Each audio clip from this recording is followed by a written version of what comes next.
Shalom, shalom, libota na nzambe nyonso. Na pesi bino mbote na kombo na Yesu. Na bandeko nyonso bokolanda video oyo. Nzambe alola pambola bino. Bien-aimé video oyo na sali yango. Pona ndeko moko. Tamso zoleka na problème moko yebite. Me babambela yo likambu wana. Tamso zoleka na likambu moko salate. Me balobi baena be preuve. Baena babiloko mo izolakisa penza yo muto salaki. Bien-aimé, makomi lobi esengo la moto balobi mabe pona yo me bakuti yo nango te. Bien-aimé, kobungisa kondima na yo te tamsu pona likambo moko ekomelaki yo. Alléluia. Bien-aimé, kobungisa kondima na yo te, kotika nzambe te, continue lisusu. Tellement lisusu soki esengi yo gene soki esengi okumisa ye bien-aimé. Kolemba te po batu balobi tamsu batu baseki yo batu bafingi yo balobi yo muto salaki yo muto yibaki yo muto lobaki yango me yo kati na yo ebi kolobaki te nzambe azali 90 pisom 91 lobi na biso Nzambe atika kaboya ete. Nzambe atika kaboya ete. Bien-aimé kolemba te. Lelo toza mokola yenga. Bongama soki obota bongisa bana, bongisa famille na yo. Bokende kokumisa Nzambe kolemba te. Nzambe atika kaboya ete.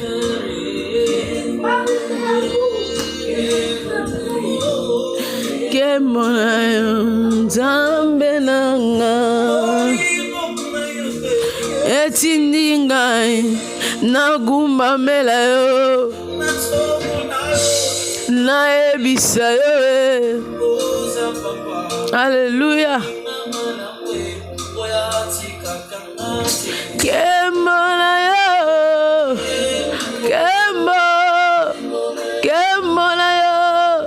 kemona yo. Alléluia. Alléluia. God bless you. Nzambe apambola bino. Ezanga ya bino Sœur Eunice Mdina moko basali na Nzambe na nzela loyembo. Kemona yo. Nzela Nzambe eza facilité. Nzela Nzambe facilité. Nzela Nzambe eza facilité. Soko zo salela Nzambe na bosolo eza facilité. Monguna kotika yo te bien-aimé.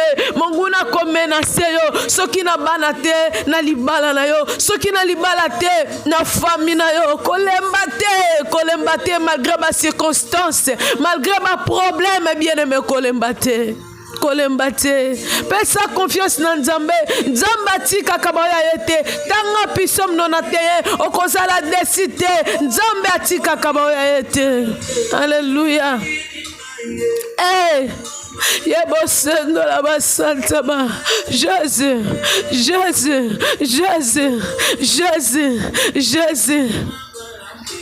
Alléluia. Kemona yo. Kemona yo Nzambe nanga. Lokumu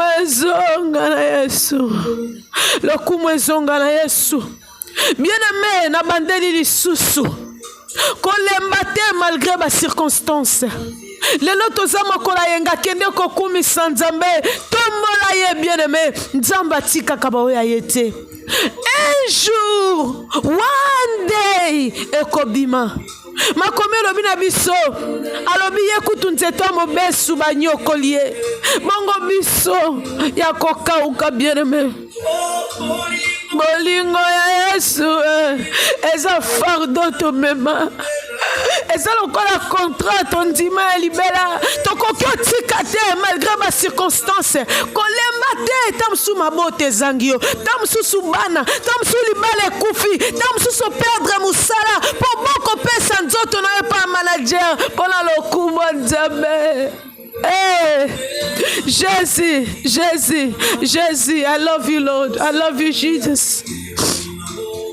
nzambe na pambolio bien-aimé nzambe alola apambola bino ezanga ya bino Sœur Eunice Mdina moko basali na nzambe na nzela loyembo nzambe asungaka ngai na nzela ba témoignage na nzela ya ba message kopesa nga na pesa na bana na ye na yemba en même temps bo subscribe na YouTube channel na nga bo bando mona ba video bando leka wana pona lokumu nzambe nzambe apambola bino to ultimo sika na nzambe oyo alléluia Jésus Mosika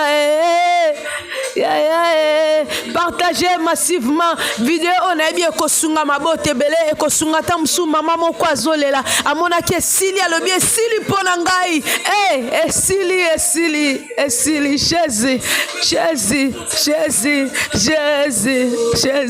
Jésus alléluia kolemba te yo mutoza maladi yo mutoza na problème nzamba tika kate bazochola yo balobi tala oyo kutu kasi kotika te nzambe atika kaba oyo yete kanga liloba oyo nzambe atika kaba oyo yete tiene preuve komona bikamwa na yo tambola malamu balobi vaut mieux l'obéissance que le sacrifice bien aimé botosi eleki nyonso ngana beta katolo parce que na yebi na banga ka nzambe yo peso kozaki kokoka te banda kokoka na ngolo nzambe okosala yango yebeteza na makasi na bisote na lisungia molimo mosantu na ba volonté na yo moko okosala ce que sengi obanga nzambe okobanga nzambe alola apambola bino bye bye je vous love bye bye